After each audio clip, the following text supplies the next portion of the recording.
تتق الله سبحانه وتعالى. ليس الغرض غنائم ولا دنيا فانية، كل من عليها فان، الغنائم والأراضي والعقارات، ويبقى وجه ربك ذو الجلال والإكرام.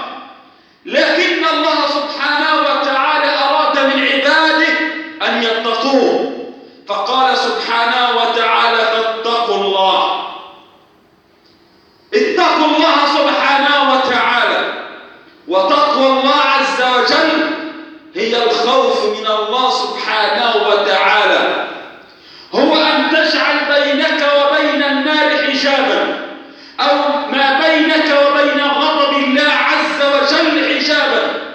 ولذلك النبي صلى الله عليه وسلم قال: اتقوا النار ولو بشق تمرة.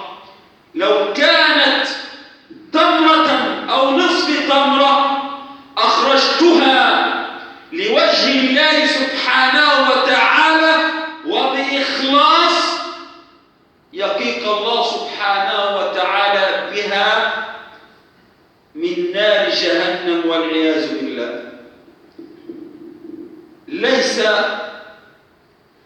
لا يكلف الله سبحانه وتعالى نفسا إلا وسعها،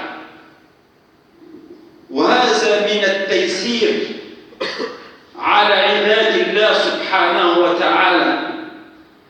إن الله سبحانه وتعالى ما كلف عباده إلا بالمستطاع. لا يكلف الله نفسا إلا وسعها، ومع ذلك لم يمتثل الناس لأمر الله، لم يمتثل الأمر لرسول الله صلى الله عليه وسلم. أهناك أمر صعب على الأمة حتى لا تحقق التقوى، حتى لا تحقق الخوف من الله؟